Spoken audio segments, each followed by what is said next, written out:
போக முடியும். எங்க ஊர்ல பஸ் வசதி கிடையாது. 2 ஹவருக்கு ஒரு முறை தான் பஸ் வசதி இருக்குது. அந்த பஸ் வரலன்னா நாங்க இங்க இருந்து இந்த வழியா தான் நாங்க நடந்து செக் போஸ்ட்டுக்கு போனோம். எங்களுடைய அத்தியாவசிய தேவைக்கு நாங்க செக் போஸ்ட்ல போய் தான் வாங்கணும். 3 கிலோமீட்டர் நடந்து போனோம். இந்த வழியா தான் நாங்க நடந்து போனோமே. நாங்க இந்த கோயில கூப்பிட்டு எந்த பாதுகாப்பும் நாங்க போக முடியாது. 24 மணி நேரமும் ஒரு ஆம்பளை நான் கையில பிடிச்சு போக முடியுமா இந்த வழியா? இந்த வழியில போட்டா ஏன் எந்த பக்கம் பிடிச்சி உட்காந்துறா நாங்க பார்க்க முடியுமா? நாங்க குழந்தைங்க எந்த பாதுகாப்பும் நாங்க போட்டு 2 பேர் குழந்தைங்க விட மாட்டோம். 5 வயசு குழந்தைங்க ஒரு ஆம்பளை பேச மாட்டாங்க. கடை வச்சுட்டாங்க. ஏன் பண்ண வந்தா நாங்க பார்க்க போக முடியாது. அதே மாதிரி சுற்று வட்டாரத்தில் எவ்வளவு தொழிற்சாலைகள் இருக்கு, எவ்வளவு கனரக வாகனங்கள்லாம் போயிட்டு இருக்கு. இவங்க என்ன பண்ணாங்க, கடன் திறந்து இருக்குது, ஈஸியா பாட்டு வாங்கி சாப்பிட்டு பொதுமக்களுக்கு விபத்து ஏற்படுத்தி அதிக வாய்ப்பு இருக்கு.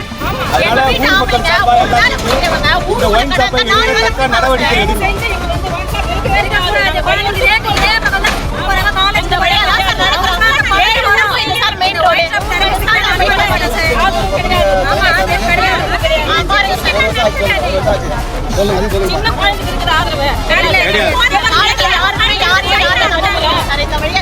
போனோம் வரணும், எங்களுக்கு எந்த பாதுகாப்பும் இல்ல. இந்த ஊர்